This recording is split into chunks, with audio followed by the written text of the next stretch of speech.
Ini ada rumah, kita zoom. Bapak jauhnya. Okey korang, dekat tangan aku sekarang, device yang aku tengah pakai sekarang adalah Oppo Find X9.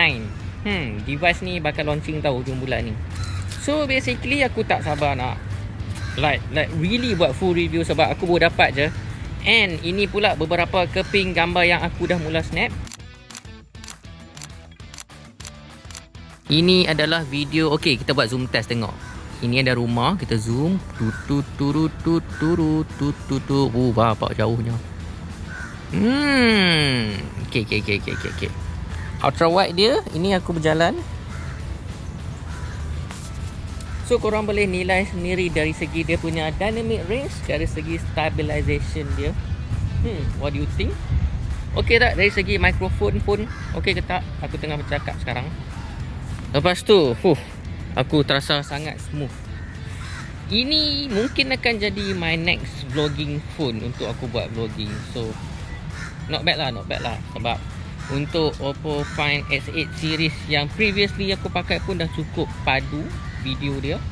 Apatah lagi untuk model Oppo Find X9 series ni. So, jom kita test front facing camera pula. Okay korang, basically sekarang ni pula aku tengah pakai front facing camera pula. Dia punya video dah korang boleh tengok result dia. So belakang ni supposedly ada langit biru, tapi dekat tempat yang redup okey sikit. Berbanding back kamera dia, video dia lagi padu. Kan, what do you think? So aku tengah berjalan pula.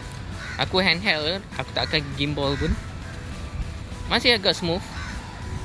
So what do you think about dia punya rakaman suara pula? Mikrofon dia okey ke tak? Macam korang boleh tengok result dia.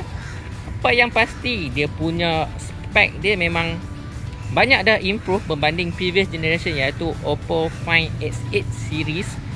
So apa benda yang korang tak sabar untuk model baru ni? Korang boleh komen. Mana tahu kan benda yang korang komen tu menjadi kenyataan.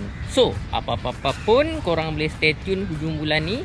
And what do you think about Oppo Find X9 series ni? Leave the comment below.